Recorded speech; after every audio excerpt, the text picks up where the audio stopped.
जब आशिक बना रीछ। दोस्तों, एक बार फिर से स्वागत है आपका अपने चैनल श्री कृष्ण राधा कुंज में। मित्रों, आज की जो कहानी है वह बड़ी ही अद्भुत है। यह एक सच्ची कहानी है। इसे हमारे बड़े बुजुर्गों द्वारा सुनाया गया है और ये कहानी शायद आपने अपने बचपन में जरूर सुनी होगी। यह घटना पाकिस्तान भारत के अलग होने के बाद की है, जो पाकिस्तान के शहर रावलपिंडी के करीब एक कस्बे में 1950 के साल में घटी थी। उस कस्बे में एक मदारी आता था जो जानवरों की करतब दिखाकर लोगों का मनोरंजन करता था और अपनी रोजी रोटी कमाता था। उसके पास एक रीछ, एक बंदर और एक बकरी थी। उस समय के लोग खेल तमाशा देखकर ही अपना मनोरंजन करते थे। सिनेमा का इतना चलन नहीं था। ब्लैक एंड व्हाइट फिल्मों का दौर तो था, मगर कहीं कहीं था। मदारी का काम उस कस्बे में खूब चल निकला था। वह बंदर से कहता, बंदर इन सबको सलाम कर, तो बंदर झट से माथे पर अपना हाथ रखता और पूरी भीड़ यानी देखने वालों को सलाम करता। कभी कभी एक टांग पर खड़ा होकर नाचता। लोग उसकी हरकतों को बड़े ध्यान से देखते। मदारी बकरी से कहता कि अपनी दोनों टांगों पर खड़ी होकर दिखा। बकरी भी झटपट अपनी दोनों टांगों पर खड़ी होकर दिखाती। मदारी के पास एक रीछ भी था। वह बड़ा खास था, जिसे देखने के लिए ज्यादा ही भीड़ इकट्ठी होती थी। वह मदारी का सिखाया हुआ था। सुंदर रीछ था। मदारी रीछ से कहता कि लोगों को अपना खूबसूरत नाच दिखा, तो रीछ मदारी के इशारे पर मस्त होकर नाचने लगता। रीछ की नाक में एक नकेल रस्सी की मदद से बंधी थी। मदारी उस रस्सी की मदद से रीछ को काबू में करता था। मदारी जहां अपना खेल दिखाता था, वहां आसपास कई मकान थे। उन मकानों में एक बिल्कुल सामने जो था वह बहुत पुराना था। उसमें एक पति पत्नी रहते थे। उनकी शादी अभी कुछ ही दिन पहले हुई थी, यानी लड़की उस घर में नई नई ब्याही हुई आई थी। मदारी के डमरू की आवाज सुनकर मकान की छत पर औरतें और छोटी बड़ी लड़कियां आ जाती थीं और अपनी छतों से मदारी के जानवरों के करतब देखा करती थी। वह जो लड़की नई ब्याही हुई आई थी, उसका नाम सरीना था। बेहद खूबसूरत, ऊंचा लंबा कद, लंबे घने काले बाल, गोरा चिट्टा रंग। सरीना को भी मदारी के करतब देखने का बड़ा शौक था।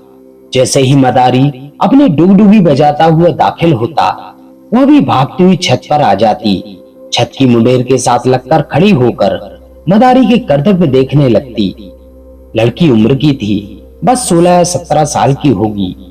लड़की में अभी बचपना पूरी तरह से गया भी नहीं था। उसका बहुत मन करता था कि वह जानवरों का तमाशा देखे, मगर उसके पति ने उसे इतनी अनुमति नहीं दे रखी थी कि वह अपने घर से बाहर कदम निकाले। यह एक सर्दी की शाम की बात है। उस दिन मदारी दोपहर में ही अपना करतब दिखाने उसी जगह पर पहुंच गया था। उसने अपनी डुगडुगी बजानी शुरू की। उधर लड़की सरीना ने जब मदारी की डुगडुगी की आवाज सुनी तो वह अपनी छत की तरफ दौड़ी आई। मदारी ने पहले बंदर का और फिर बकरी का तमाशा दिखाया। फिर उसने रीछ का तमाशा दिखाना शुरू किया। रीछ मस्त होकर नाच रहा था।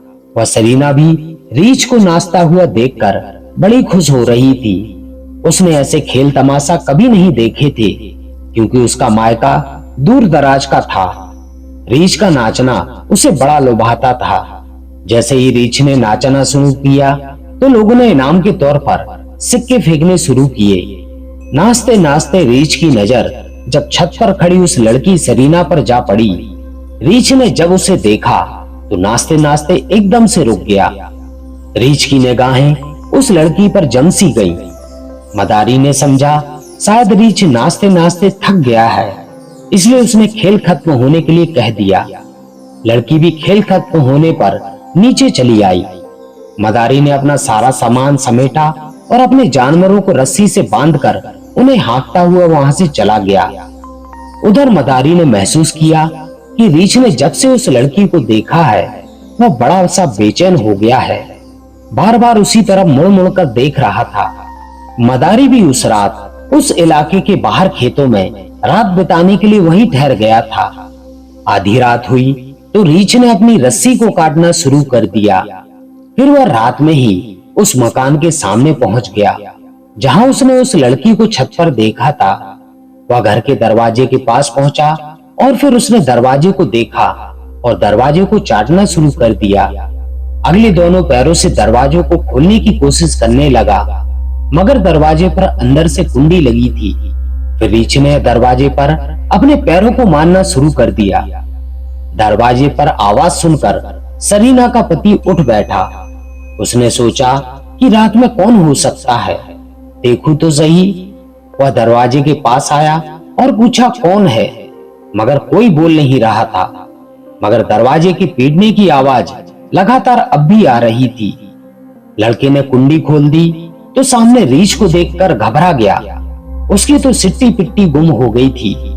रीछ ने एक जोरदार पंजा पहले तो सरीना के पति के मुंह पर दे मारा और फिर रीछ अंदर घुस गया। वह दर्द से चीख पड़ा। रीछ घर में घुस गया। लड़का अब दर्द से तड़पता हुआ पागलों की तरह रीछ के पीछे दौड़ा, मगर रीछ कमरे में दाखिल हो चुका था। रीछ ने सरीना को उठाया और वहां से चल पड़ा। रीछ अब बड़ा खौफनाक लग रहा था।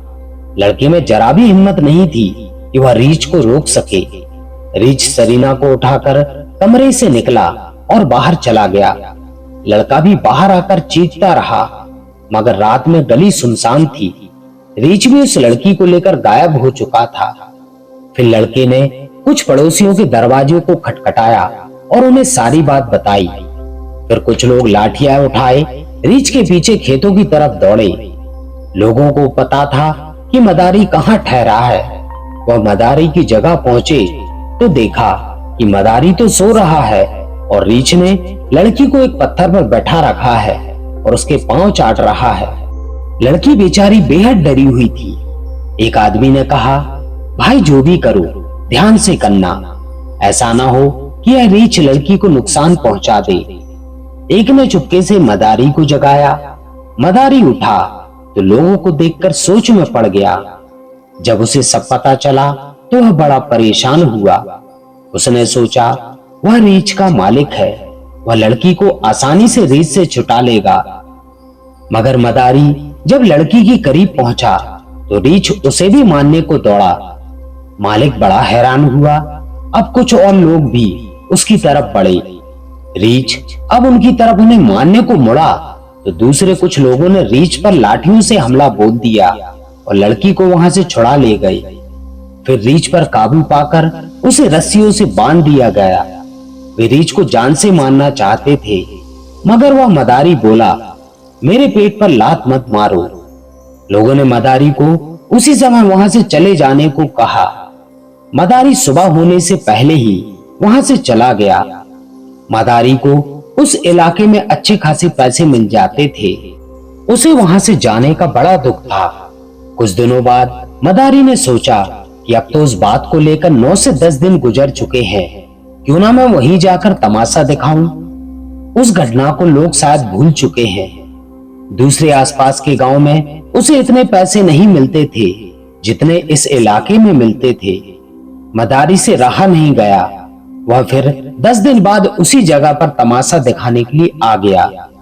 कुछ लोगों ने उसे रोका भी, मगर कुछ लोगों ने तमाशा देखने की जिद की तो मदारी ने अपना खेल दिखाना शुरू कर दिया। अब रीछ नाचता नाचता रुककर उस मकान की तरफ देखता, मगर उसे छत पर वह लड़की दिखाई नहीं दी, क्योंकि उसके पति ने उसे खास हिदायत दे दी थी कि वह कभी भी छत पर ना जाए, खासकर जब मदारी खेल दिखाने के लिए आए। अब नाचते नाचते रीछ एकदम से उस मकान की तरफ भागने लगा। उसने उस मकान के दरवाजे को जोर से धक्का दिया तो वह खुल गया, क्योंकि दिन का समय था और कुंडी नहीं लगी थी। अंदर सरीना आंगन में बैठी रोटी बना रही थी और उसका पति भी वहीं बैठा था। रीछ को देखकर दोनों पति पत्नी ने जल्दी से अंदर के कमरे में जाकर दरवाजा बंद कर लिया। घबराहट में कुंडी ढंग से ना लगा सके। सरीना को उसके पति ने कमरे में रखी एक संदूक में बंद कर दिया। तब तक रीछ ने जोर जोर से धक्का देकर कमरे के दरवाजे को भी खोल लिया। बाहर भी अफरा तफरी मच गई थी। रीछ इतना डरावना हो गया था कि किसी की हिम्मत उसके पास आने की नहीं हो रही थी। वहां खेल दिखाने से मना करने वालों ने मदारी को बाहर ही दबोच लिया। रीछ ने पहले तो सरीना के पति पर हमला किया। उसने अपने अगले दोनों पंजे उसकी गर्दन में गाड़ दिए, जहां से खून निकल पड़ा और वह तो वहीं गिर पड़ा। मगर रीछ पागलों की भांति कमरे में इधर उधर घूमता रहा और फिर वह सूंघता हुआ संदूक पर जा बैठा और जोर जोर से संदूक को खोलने की कोशिश करने लगा। संदूक कभी दाएं कभी बाएं पटकता, मगर संदूक नहीं खुली। अंदर सरीना का सिर संदूक से टकराकर जख्मी हो गया था। अंदर से उसके चिल्लाने की आवाजें भी आ रही थी। थोड़ी देर बाद उसकी आवाजें आनी बंद हो गईं। थोड़ी देर रीछ ने संदूक के साथ उठापटक की, मगर फिर भी कोई आवाज नहीं आई। इधर सरीना के पति ने वही दम तोड़ दिया था। फिर रीछ थोड़ा शांत हुआ और झटके से नीचे उतरा तो संदूक भी पलट गया। अब संदूक खुल चुका था, मगर अंदर सरीना की जख्मी लाश पड़ी थी। रीछ ने उसे सूंघा, उसके शरीर को जुबान से चाटा तो उसे यकीन हो गया कि अब वो मर चुकी है। अब रीछ भी शांत होकर वहीं बैठ गया। उसने अपने अगले दोनों पंजों में अपना सर रख लिया, जैसे उसके मरने का शोक मना रहा हो। उस समय लोग कुल्हाड़ी बरछे लेकर घर के बाहर खड़े थे। जब उन्हें भी आवाज आनी बंद हो गई तो वह डरते डरते भीतर आए और उन्होंने रीछ पर एक साथ कुल्हाड़ी और बरछे बरसाने शुरू कर दिए। रीछ ने उफ तक ना की। रीछ की लोगों ने बोटी बोटी कर दी। मदारी भी हाथ जोड़ता रहा, मगर लोगों ने अब की बार उसकी एक ना सुनी।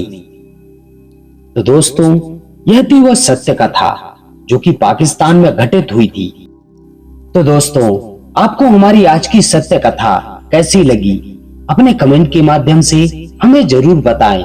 और कहानी पसंद आई हो तो वीडियो को लाइक व शेयर जरूर करें। इसके साथ ही जो भी मित्र हमारे चैनल पर नए हैं और जिन्होंने अभी तक चैनल को सब्सक्राइब नहीं किया है, वे चैनल को सब्सक्राइब जरूर करें और बेल आइकन प्रेस करके ऑल करें, ताकि आगे आने वाली वीडियोस की नोटिफिकेशन आपको समय पर मिलती रहे। तो दोस्तों, इस वीडियो में बस इतना ही। मिलते हैं ऐसे ही किसी अन्य ज्ञानवर्धक वीडियो में। तब तक अपना ख्याल रखें। आप सभी को बहुत बहुत धन्यवाद।